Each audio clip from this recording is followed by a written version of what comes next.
Hi guys, so if you don't already know, my name's Nate and I'm a fellow in Harvard's philosophy department. I'm the lead instructor for Thinker Analytics, and I'm really glad that you're able to join me. And I'm going to just show you how I evaluated this argument. This is a map of an argument that's an editorial that was published in the Iowa State Daily about defunding the police. And this editorial outlines some of the measures that have been debated and discussed recently in terms of what it might look like to defund the police, and considers that the governments, particularly state and local governments, should consider defunding the police, by which they mean reallocating resources away from police toward other social services. So I'm assuming that you'll be able to take some time on your own to kind of look through this map. It's linked below this video, so you can peruse it, and certainly we'll also link the article for you so that you can read the article at your own pace as well. So I'm going to assume that you've actually already read the map, and I'm just going to show you how I go about evaluating this argument using the software tool MindMup, which is the free software tool that I'm using right now, to evaluate whether this argument is convincing. So first, I'm going to look at this first line of argument, which says that investing in social services could do more to prevent crime than the police currently do. And it's supported here with some stuff about how we should invest in social services, because that could reduce societal problems like poverty, mental illness, and homelessness. Now, the authors supported this claim, 3.1 here. The authors of the editorial said that social services are generally underfunded. And in order to prove that, they actually cited Trump's budget cuts from the federal budget in 2018. So I think it may be true that these services are generally underfunded. But what I'm going to do is I'm actually going to indicate with a sticky note that this needs more sourcing, right? So just with the link that they have here, it's not at all clear that social services are underfunded across the U.S. So the next step in the argument evaluation process is to not only ask, is this box true, is a statement true, but to ask, is it a strong support for the claim above it? So does this give me a good reason to believe that investing in social services could help reduce societal problems like poverty, mental illness, and homelessness? I think it does. If it's true that they're underfunded, then it could help reduce societal problems. But I would actually just raise an issue here. So I like to change the color to orange for a premise if I think that it might not be true.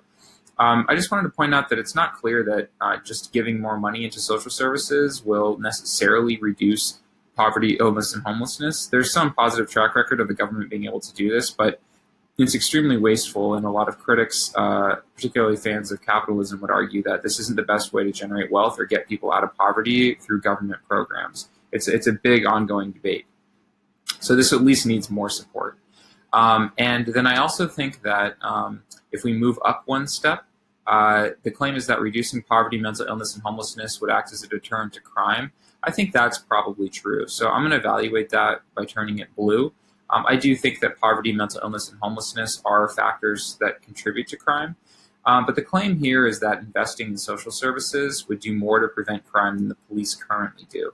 And I just think the causes of crime are more complicated than that. So I think it's true that these two premises do give some reason to believe this. But I worry that, first of all, I'm just going to label that the causes of crime are complex, right? So simply just trying to alleviate some of these problems may not do everything you want to alleviate crime.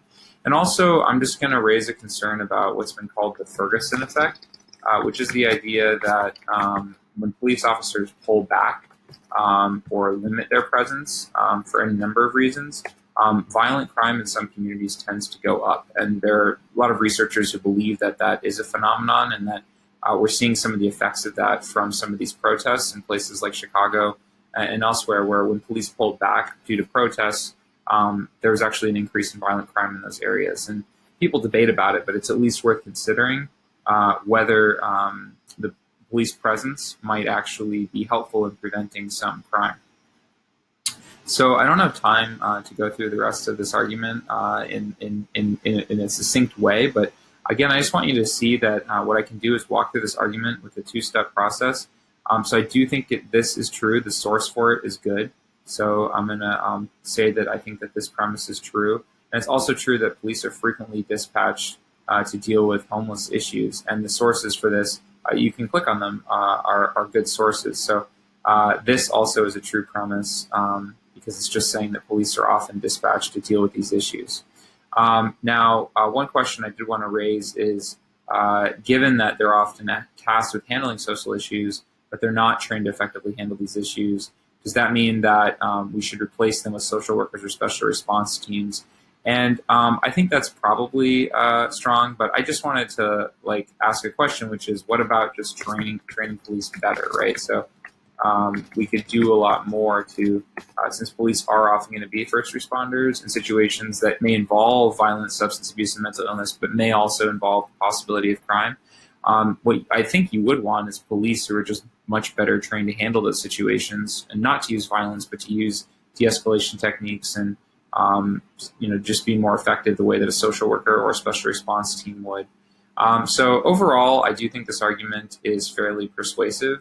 I think that the line of argument that the government spends way too much money on police is not actually as convincing as it initially looks, because over here it says nationwide the sum is 115 billion, which sounds like a lot of money, but the same article that's used to support that also said that it's actually only 3.7% of budgets, and so that's actually not that much.